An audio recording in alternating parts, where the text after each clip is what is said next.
할렐루야. 먼저 지난주 위임 및 임직식을 큰 은혜 가운데 잘 치를 수 있게 해주신 하나님 앞에 진심으로 영광을 올려드립니다. 또한 이를 위하여서 이 모양 저 모양으로 수고해 주신 모든 수고한 우리 성도님들의 손길 감사하고, 또 기도로 동참해 주시고 또 마음으로 함께 기뻐해 주신 우리 성도님들에게도 감사를 드립니다. 우리 순서를 맡으신 목사님들, 또 이를 지켜보셨던 우리 성도님들이 하나같이 이렇게 이야기를 하십니다. 정말 이 코로나 팬데믹 어렵고 힘든 상황 속에서 이렇게 임직자들을 세우고 또 위임식과 임직식을 하고, 정말 이런 어려운 상황 속에서 엄두도 못 내는 교회들이 참 많은데, 이런 모습들을 보니 참 하나님이 함께 하시는군요. 그리고 많은 성도들도 머리털이 쭈뼛 설 정도로 하나님이 우리와 함께 계시구나 라는 것을 온몸으로 느낄 수 있었다, 이렇게 고백을 합니다. 저도 지난 1년을 돌아보건대 정말 아무리 생각해보고 또 곱씹어봐도 제가 이 자리에 서 있는 것은 하나님의 전적인 인도하심이라는 것을 고백하지 않을 수 없어서 다시 한번 하나님께 모든 영광을 올려드립니다. 사실 위임식이 끝나고 곧바로 임직식이 들어가기 전에 성도님들께 위임 감사 인사하는 시간이 있었습니다. 그런데 순서 맡으신 목사님이 그냥 곧바로 임직식으로 소개하는 바람에 제가 또 시간이 많이 흘러서 제 소감은 말씀드리지 못하고 곧바로 임직식을 진행했었습니다. 사실 밤을 새서 준비했거든요. 밤을 꼴딱 샜습니다. 밤에 잠이 안 오더라고요. 진짜 이리 뒤척 저리 뒤척 하다가 그 위임이라고 하는 말이 얼마나 무게감이 있는지 진짜 나를 꼴딱 새고 왔었습니다. 근데 인사도 안 시켜가지고 그래서 몇 가지 제가 좀 적어 왔습니다. 지난 1년 동안 정말 되돌아보면 설교든 또 목회든 정말 실수하지 않으려고 또 잘하려고 부단히 노력해왔던 지난 1년을 되돌아볼 수 있었습니다. 그런데 이제 위임을 받은 이후부터는 이제 성도들이 정말 하나님 앞에서 잘 살아갈 수 있도록 그렇게 이끄는 그러한 영적 지도자가 되어야겠다, 이런 다짐을 하게 되었습니다. 둘째로, 예수님께서 성경에 선한 목자는 이래야 된다 분명하게 말씀하셨습니다. 양들을 위하여서 목숨을 바치는 자가 선한 목자라고 분명하게 말씀하셨습니다. 저는 양들을 사랑하고 또 양들이 생명을 얻는 그 일에 대해서는 나의 생명도 조금도 귀한 것으로 여기지 아니하고 함께 정말 잘 이끄는, 하나님 보시기에 성도들 또 은퇴할 때 보시기에 정말 선한 목자로 살아갈 것을 하나님과 성도님들 앞에 다시 한번 다짐을 해봅니다. 또한 위임 및 임직 예식이 노예 일정으로 한 주 미뤄져서 성령 강림절에 딱 치르게 된 데에는 하나님의 기쁘신 뜻이 분명히 있는 줄로 믿습니다. 우리 모든 임직자들, 우리 이람교회가 늘 성령의 충만한 교회와 성도들이 되라고 그날로 이끄신 줄로 믿습니다. 이를 위하여서 제가 먼저 정말 성령에 사로잡힌 목회자가 되어야겠다. 그리고 이 이람교회가 성령의 충만한 교회가 될 수 있도록 이끌어야겠다, 이런 다짐을 해보게 됩니다. 마지막으로, 시작도 좋지만 뒷모습이 더 좋은 목회자가 되어야겠다. 시작할 때 축하를 받지만 마지막에 더 축하받을 수 있는 그러한 목사가 되어야겠다, 그런 결심을 했습니다. 이것이 어떻게 저의 결심만으로 이루어질 수 있겠습니까? 많이 지켜봐 주시고 또 기도해 주시고 함께 협력해 줄 때 정말 하나님이 정말 이 결심한 대로 이끌어 주실 줄로 믿습니다. 앞으로도 여러분들에게 받았던 은혜, 그 사랑 평생 갚아갈 수 있도록 최선을 다하겠음을 다시 한번 하나님 앞에 또 여러분들 앞에 그렇게 다짐을 해봅니다. 이제 오늘 하나님의 말씀을 함께 나눌 때 우리 하나님과 동행하는 믿음이다라고 하는 제아의 말씀으로 하나님의 말씀을 나눌까 합니다. 주변에서 보면 갑작스럽게 변화되는 사람들이 있습니다. 특별한 계기가 있습니다. 삶의 터닝 포인트들을 경험하는 것을 보게 됩니다. 어떤 사람은 가깝게 지내던 소중한 사람이 갑자기 세상을 떠나게 될 때 큰 충격으로 크게 변화되는 사람이 있습니다. 마틴 루터와도 같죠. 루터는 자기 친구와 함께 이제 휴가를 마치고 학교로 복귀하는 가운데 막 천둥 번개가 치면서 그 옆에 있던 친구가 갑자기 천둥 번개에 맞아서 즉사할 때 그때 하나님 앞에 서원을 하지 않습니까? 나를 살려주신다고 한다면 내가 성직자가 되겠나이다. 그렇게 다짐하고 결심하면서 법학을 하던 그 공부를 신학으로 바꾸어서 그렇게 주의 길을 걷게 되고 종교개혁에 불씨를 제공하는 자가 되지 않았습니까? 정말 어떤 사람은 갑작스럽게 또 지인이 병에 걸리거나 본인이 병에 걸렸을 때 이렇게 큰 변화를 그렇게 경험하게 되는 사람도 있습니다. 여러분들 잘 아시는 유가 대통령 오은영 박사 잘 아시죠? 요새 아주 핫한 그러한 분이죠. 그분이 중학교 1학년 때 아버지께서 갑자기 6살 많은 오빠와 함께 부르더니 통장 하나를 보여주시면서 아빠가 내일 이제 수술하러 들어간다. 위암이다. 아빠가 그동안 모아놨던 이 돈 너희들 대학교 등록금까지 문제 없을 거다. 혹시 아빠의 신상에 문제가 생기더라도 어머니와 함께 잘 살아야 한다. 마치 그 말이 아버지의 유언처럼 들렸다고 합니다. 그때 당시 오은영 박사는 사실 믿음이 많지는 않았지만 방으로 들어가서 하나님께 기도했다고 합니다. 기복적으로 구하면 안 된다는 거 알지만 하나님 이거 하나만 들어주세요.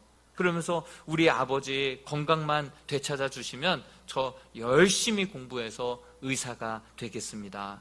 그래서 힘들고 아프고 또 마음이 가난한 사람들을 위해서 최선을 다하며 살겠습니다. 이렇게 밤새 기도했고 아버지는 지금까지도 건강하게 살아 계시다라고 합니다.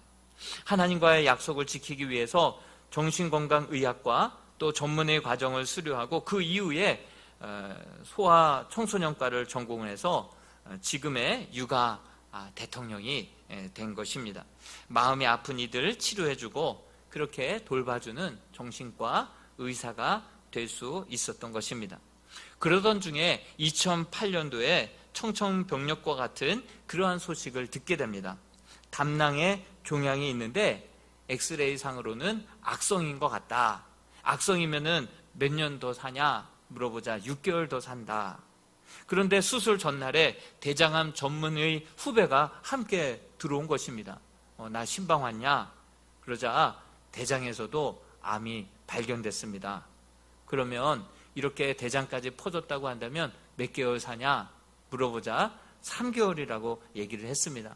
이때 가족들이 생각이 났고 특히 다른 아이들을 돌보느라 제대로 챙겨주지 못한 5학년짜리 자기 아들이 생각이 더 났다고 합니다. 한 번 더 놀아줄 걸, 한 번 더 그렇게 함께 해줄 걸, 한 번 꼭 더 안아줄 걸, 그러지 못했던 것들이 그렇게 후회되면서 그렇게 펑펑 눈물이 나왔다고 합니다. 수술 전 다시금 하나님을 찾게 됩니다. 하나님과의 약속을 지킨다고 지켰지만 그렇게 살지 못한 거 죄송합니다. 염치불구하고 하나님 앞에 한 번 더 부탁을 드립니다 하면서 하나님 앞에 간절히 기도했다고 합니다. 다행히도 담낭에서 발견된 그 종양도 악성 종양이 아니었고 대장암도 초기였기 때문에 수술만으로 다 잘 해결됐다라고 고백을 합니다. 이후로 하나님께서 지켜주신 아버지와 자신의 건강에 감사하면서 자신을 부르면 어디든지 그렇게 시간 단위로 싸워서 그렇게 상담하는 분이 정말 무료 특강도 사명감을 가지고 하나님의 나라를 위하여서 그렇게 달려가서 강의도 하고 그렇게 사람들을 돕게 되었노라고 고백을 했습니다. 이처럼 건강의 문제로 하나님을 만나고 인생도 정말 변화된 삶을 그렇게 경험하는 사람들이 주변에 적지 않습니다.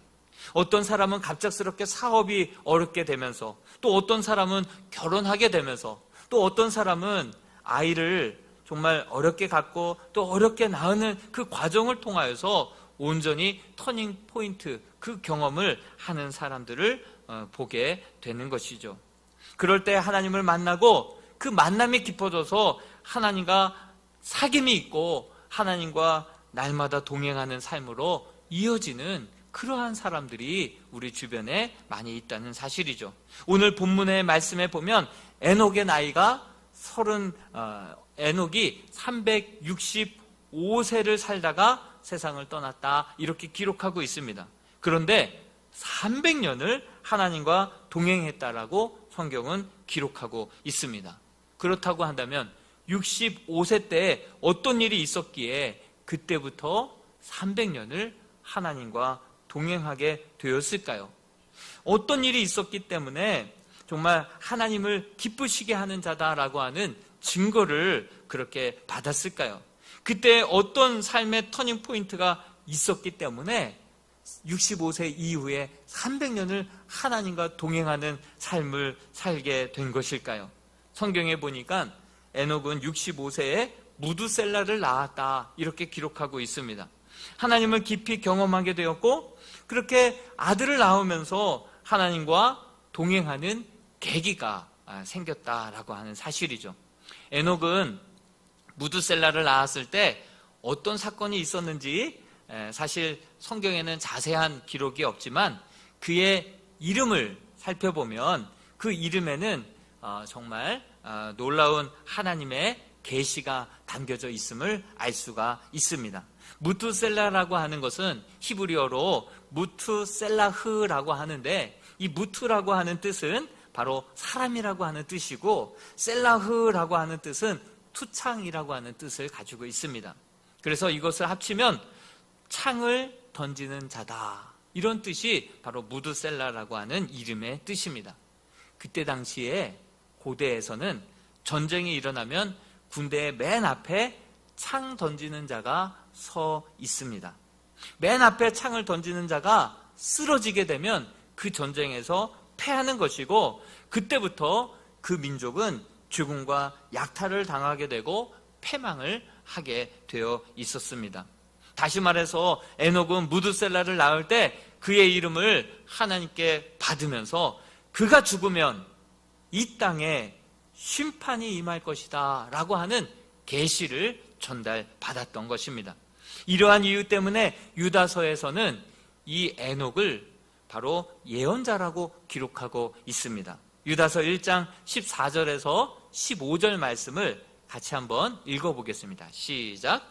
아담의 7대 손 에녹이 이 사람들에 대하여도 예언하여 이르되, 보라, 주께서 그 수만의 거룩한 자와 함께 임하셨나니 이는 무 사람을 심판하사 모든 경건하지 않은 자가 경건하지 않게 행한 모든 경건하지 않은 일과 또 경건하지 않은 죄인들이 주를 거슬러 한 모든 완악한 말로 말미암아 그들을 정죄하려 하심이라 하였느니라. 그렇습니다. 에녹은 이 예언자라고 그렇게 불리워지고 있습니다. 그래서 뭐 사람들에게 하나님께서 너희 경건하지 않은 모든 일과 완악한 그 모든 말들을 이제 하나님께서 죄로 삼아서 너희를 심판할 것이다. 특별히 이 무두셀라가 죽는 날이 바로 이 땅에 심판이 임하는 날이 될 것이다. 이렇게 이 에녹을 통하여서 이 자녀의 이름을 하나님께 받으면서 그런 예언을 받았고, 그러한 예언을 사람들에게 심판을 선언하는 그러한 삶을 살았다라고 하는 사실이죠. 아담의 아들 가인을 비롯해서 그의 후손들이 하나님을 떠났습니다. 그리고 대를 이어서 하나님을 떠난 그런 문명이 만들어지고 있었습니다. 죄악으로 관영했다, 죄악이 차고 넘쳤다라고 말씀하고 있습니다. 에녹은 아담의 7대 손이라고 했죠. 그 정도 시간이 흘렀고 그 에녹이 아들을 낳을 때 하나님께서는 이름을 무드셀라라고 그렇게 짓게 하시면서 이 무드셀라가 죽게 되는 날 이제 하나님의 심판이 이 땅 가운데 쏟아지게 될 것이다, 이렇게 예언을 하셨던 것입니다. 그래서 에녹은 그의 아들을 볼 때마다, 그의 이름을 부를 때마다 언제나 죽음을 생각하게 되었습니다. 언제나 하나님의 심판을 떠올리게 되었던 것입니다. 내가 언젠가는 하나님 앞에 설 날을 늘 염두하고 살아가다 보니 그의 삶은 그때부터 거룩한 삶으로 하루를 살아도 하나님 앞에서 하나님과 동행하는 삶을 살게 되었다라고 하는 사실이죠. 그럼 한번 그런 예언이 실제로 그렇게 이루어졌는지 한번 확인해 보겠습니다. 25절에 무드셀라는 187세에 라멕을 낳았다라고 말씀하고 있습니다. 그리고 28절에서는 라멕은 182세에 방주를 지었던 노아를 낳았다라고 기록하고 있습니다. 그렇다고 한다면 187 더하기 182는 몇입니까? 360? 네, 그죠? 네, 친절하게 다 계산을 해왔습니다. 그래서 369를 잘 기억해 보시고, 이 라멕의 아들 노아가 몇 살 때에 결국 이 홍수 심판이 이루어졌다라고 말씀하고 있습니까? 창세기 7장 6절에 보면 홍수가 땅에 있을 때에 노아가 600세라 이렇게 말하고 있습니다. 그럼 600 더하기 아까 우리가 기억하고 있었던 369 보태면 몇 년입니까? 969년이죠. 자, 이제 무드셀라가 결국 죽게 된 해가, 무드셀라가 몇 년에 죽게 되었는지 말씀을 같이 한번 읽어보았으면 좋겠습니다. 우리 무드셀라 몇 년도에 죽었죠? 네, 969세에 죽었죠. 그렇습니다. 27절에 그는 바로 무드셀라를 말하는데요, 그가 969세를 살고 죽었더라. 그렇습니다. 무드셀라가 969세 때가 되자, 그때 죽자 하나님께서 그의 이름으로 에녹에게 예언하셨던 그 말씀대로 홍수 심판이 시작되었던 것입니다. 하나님은 한번 말씀하시면 그 말씀을 반드시 이루시는 분이 하나님이신 줄로 믿습니다. 사실 무드셀라는 바로 성경 퀴즈 대회에 단골로 등장하는 인물입니다. 왜 그렇죠? 이 땅에서 가장 오래 산 사람은 무드셀라입니다. 969세를 살았죠. 그런데 그가 건강 체질이라서 이렇게 오래 산 것일까요? 하나님께서는 이 땅을 불쌍히 여기사 심판을 미루다 보니까, 정말 한 명이라도 더 구원하시려고 하다 보니까 그 결국은 본의 아니게 그가 가장 이 땅에서 오래 산 사람이 되었던 것은 하나님의 사랑임을 우리는 느낄 수 있어야 할 것입니다. 이러한 하나님의 심판을 알고 전한 에녹은 사는 동안에 하나님과 동행하는 삶을 살 수밖에 없었던 것입니다. 에녹만 아니라 노아도 창세기 6장 9절 말씀에 보면 하나님과 동행했다라고 하는 말씀이 나옵니다. 이것이 노아의 족본이라. 노아는 의인이요 당대의 완전한 자라. 그는 하나님과 동행하였으며. 노아 또한 이 땅에 인간의 죄악이 관영한 것을 하나님께서 보시고 홍수로 세상을 심판하실 것을, 그 계획을 노아에게 알려주셨습니다. 노아는 언제 임할지 모를 그 심판을 늘 염두에 두면서 준비하면서 노아 또한 종말론적으로 살다 보니 하나님 보시기에 완전한 자다, 당대 의인이다, 그리고 하나님과 동행하는 자가 되었다라고 하는 그러한 삶을 살게 된 것입니다. 한마디로 에녹도 노아도 메멘토 모리, 너의 죽음을 기억하라. 메멘토 모리 기억나시죠? 또 카르페 디엠, 무엇입니까? 바로 오늘을 붙잡으며 충실하게 살아라. 그들은 바로 자기의 언제 임할지 모를 하나님의 심판을 늘 기억하고 자기가 하나님 앞에 설 날을 늘 생각하면서 언제라도 하나님 부르시면 하나님 앞에 설 준비로 하루를 살아도 의미 있게 하나님 앞에서 하나님과 동행하며 거룩하고 진실되게 살았던 것입니다. 그러나 그의 삶이 결코 쉽지만은 않았을 삶입니다. 여러분, 다른 사람들에게는 연일 화창한 날씨 속에서 산 꼭대기에다가 배를 짓는 그 모습들을 바라보고 그 양식들을 막 저장하는 모습들을 바라볼 때 사람들이 어떠했겠습니까? 막 찌찌찌찌 하면서 바보 같은 사람이라고 손가락질 하면서 조롱하지 않았겠습니까? 그러나 이때에도 아랑곳하지 않고 순종할 수 없는 중에 순종하고 바랄 수 없는 중에 바라며 노아는 아침에 눈을 뜰 때마다 언제나 심판이 임할지 모른다라고 생각하며 하루를 살아도 하나님 앞에서 하나님과 동행하며 삶을 살았던 것입니다. 우리는 세계적인 부호였던 록펠러를 잘 알고 있습니다. 그는 33세에 백만장자가 되었었습니다. 그리고 55세에 세계 최대의 평판을 받는 갑부가 되었습니다. 그런데 록펠러가 55세 되었던 때에 의술로는 고칠 수 없는 불치병에 걸리고 말았습니다. 앞으로 1년밖에 살지 못한다라고 하는 사형 선고를 받았습니다. 휠체어를 타고 진료실로 이동하는데 그 로비에 걸려있는 액자 안에 이런 하나님의 말씀이 눈에 들어왔습니다. 그 말씀은 주는 자가 받는 자보다 복되다. 주는 자가 받는 자보다 복되다. 이 말씀을 읽는 순간 온몸이 떨려왔습니다. 그리고 눈에는 주르륵 눈물이 흐르게 됩니다. 그때 한 여자가 병원비 때문에 병원 복도에서 막 싸우는 소리가 들려왔습니다. 자기 딸이 아픈데 그 병원비를 납부하지 않으면 치료할 수 없다고 하니까 막 그 병원 관계자와 싸우는 그러한 소리였습니다. 비서를 불러서 보호자 대신에 병원비를 지불하라고, 그 대신 조용히 모르게 지불하라고 그렇게 이야기했습니다. 그리고 이제 며칠이 안 되어서 그 소녀가 완전히 건강한 모습으로 태어나는 모습을 보자 이 록펠러는 뛸 듯이 기뻤습니다. 이때부터 록펠러의 남은 삶은 이제 하나님과 동행하는 삶으로, 또 성경에 기록한 대로 이러한 나눔의 삶으로 살아야겠다 다짐을 했습니다. 그렇습니다. 우리는 믿는다고 지금까지 신앙생활 해왔다라고 하면서도 사실 말씀대로 살지 못하고 내 뜻대로, 내 고집대로 그렇게 적당히 살아오지 않았습니까? 주님의 가치관대로, 주님의 명령대로 우리가 그렇게 살아온다고 살아왔지만 그렇게 살지 못했던 우리들의 삶을 보게 됩니다.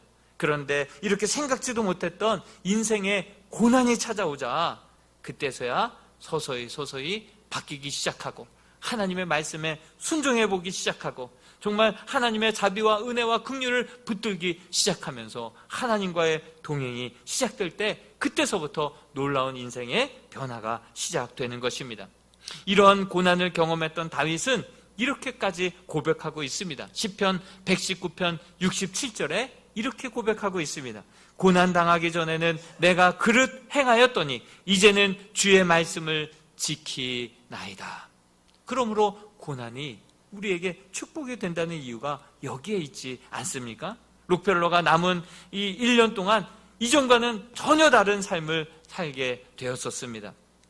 이제는 어머니의 유언처럼 하나님을 친아버지로 섬겼고 예배 시간 항상 맨 앞자리에 나와서 예배를 드렸고 또한 오른쪽 그 주머니는 항상 11조 주머니로 여기면서 하나님의 것을 구별해 드렸고 그동안 하나님과의 관계에만 신경을 썼던 록펠러는 이제 하나님의 말씀대로 이웃과도 함께 동행하는 삶을 살기 시작했습니다. 사람들을 찾아가 용서를 구했고 또한 구제하는 일, 학교를 세우는 일, 자선 사업을 하는 일 이렇게 하다 보니까 어느덧 의사가 말한 1년이 금방 다가왔습니다. 그런데 죽지 않는 것입니다. 55세에 1년 더 산다라고 했던 록펠러는 그 이후로 43년을 더 살면서 하나님과 동행하고 이웃과 더불어 살다가 98세의 나이에 하나님의 품에 안기게 되었습니다. 여러분, 죽다가 살아나는 경험을 꼭 해야지만 하나님과 날마다 동행하는 삶을 비로소 할 수 있겠습니까? 이건 지혜롭지 못한 삶일 것입니다. 우리 모두는 언제 하나님 앞에 서게 될지는 모르지만 분명한 사실 한 가지는 언젠간 하나님 앞에 반드시 예외 없이 서게 된다는 사실을 여러분들 기억할 수 있기를 바랍니다. 우리는 순례자요 나그네 인생으로서 광야와 같은 그 인생길을 걸어갈 때, 이 힘든 길을 걸어갈 때 옆에 누가 함께 걸어가 주기만 해도 우리는 힘이 되지 않습니까?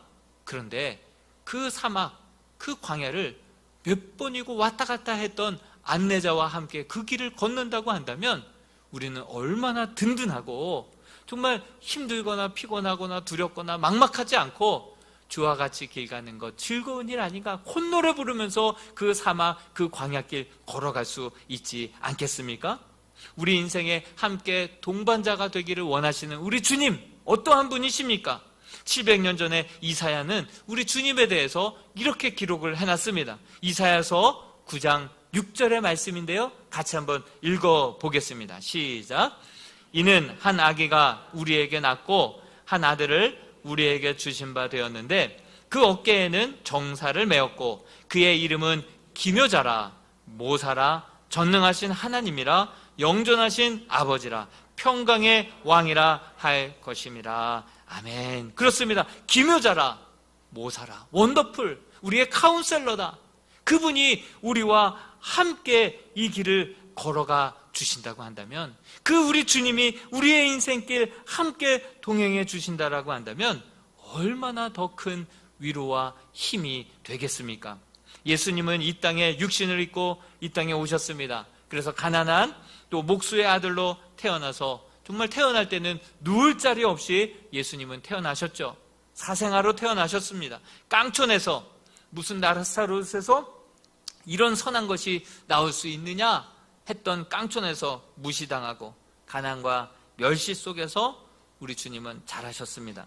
또 소년 가장으로서 자라나서 정말 일찍이 아버지를 여의었고 또 어머니를 놔두고 먼저 세상을 떠났던 분이 예수님이셨죠. 3년 반 동안 그토록 쏟아부었던 제자들에게 배신을 당했던, 또 그때 온갖 유혹과 핍박과 시련을, 또 세상에 이런 억울한 일들을 다 경험해 보셨던 분이 우리 주님이시죠. 그렇지만 그 가운데서도 죄가 없으셨던 분이 예수님이셨습니다. 우리 히브리서 4장 15절 말씀 또한 같이 한번 읽어보겠습니다. 시작. 우리에게 있는 대제사장은 우리의 연약함을 동정하지 못하실 리가 아니요 모든 일에 우리와 똑같이 시험을 받으신 이로되 죄는 없으시니라. 아멘. 결정적으로 우리 주님은 인간이 겪을 수 있는 모든 아픔과 고통들을 다 겪어보셨지만 그 가운데서도 죄를 짓지 않고 십자가에서 죽으시고 다시금 부활하심으로 죄와 사망의 권세를 이기신 분이 우리 주님인 줄로 믿습니다. 그렇기 때문에 우리 주님은 우리가 흘리는 그 눈물, 우리가 그 괴로워하고 아파하는 그 한숨, 그 모든 것들을 다 아십니다. 우리 주님은 치유하지 못할 상처가 없는 줄로 믿습니다. 우리 주님은 이러한 모든 유혹과 환난을 겪으셨지만 죄가 없으시기 때문에 우리 주님은 용서하지 못할 죄인이 없는 분인 줄로 믿습니다. 그러한 주님이 우리의 삶에서 하루하루 우리와 동행하며 살아간다고 한다면 얼마나 위로가 되고 힘이 되고 능력이 되겠습니까? 우리 주님은 날마다 주와 같이 그 길을 동행하며 살아가기를 원하시는 분이 우리 주님인 줄로 믿습니다. 전에 제가 알던 권사님이 무릎 수술을 했습니다. 철심을 박는 큰 수술을 했었습니다. 그런데 병원에 입원을 했는데 바로 옆에 병실에 1년 전에 똑같은 수술을 하고 이제 철심을 빼기 위해서 오신 그 환자분이 한 분 계셨습니다. 근데 그분이 믿음도 좋으신 분이고 1년 전에 똑같은 수술을 경험하신 거예요. 그러다 보니까 옆에서 같이 벗이 되어서 이렇게 하는 게 좋아, 이렇게 하면 안 돼, 나는 오히려 바로 태어나지 않고 그냥 가까운 정형외과에 가서 한두 더 있었더니 세상 좋더라고. 이런저런 이야기들을 다 해준 거예요. 여러분, 내가 겪는 그 고통을 미리 다 겪어본 사람과 함께 입원했을 때 얼마나 큰 위로가 되고 힘이 되었는지 모른다라는 고백을 했습니다. 우리 주님은 우리가 겪어야 될 모든 고통과 삶의 아픔과 그 환난과 유혹을 다 겪으셨지만 죄가 없으신 그 주님이 우리와 함께 날마다 우리의 인생길을 걸어갈 때 우리는 콧노래 부르면서 주와 함께 길 가는 것 즐거운 일 아닌가, 이렇게 고백하며 찬송 부르며 걸어갈 수 있게 될 줄로 믿습니다. 이제 말씀을 정리합니다. 오늘 말씀을 통해서 에녹을 만났습니다. 이제는 부활하신 예수 그리스도를 만나고 주님과 아름다운 동행이 있게 되기를 주님의 이름으로 축복합니다. 에녹은 하나님과 동행하다가 본인만 그렇게 죽지 않고 들림을 받았습니다. 그런데 우리 주님은 주를 믿는 모든 자에게 멸망치 않고 모두에게 영생을 주시겠다라고 약속하셨습니다. 에녹은 주신 약속을, 그 에녹에게 주신 약속은 바로 심판을 약속하셨지만 우리 주님께 주신 약속은 이 주 예수를 믿는 모든 자들에게 구원을 주시겠다 약속하신 줄로 믿습니다. 세상 친구 다 나를 떠나 버린다 하더라도 정말 마지막 순간에 가족들도 함께 할 수 없는 그 순간에, 마지막 그 누구도 대신할 수 없는 그 순간에 끝까지, 세상 끝날까지 내가 너희와 함께 하겠노라고 약속하신 우리 주님 손 꼭 붙들고 날마다 동행하시며 사시다가 정말 하나님 부르실 때 아멘 주 예수여 어서 오시옵소서 주님 앞에 품에 안길 수 있는 복된 성도들이 다 될 수 있기를 주님의 이름으로 축원드립니다.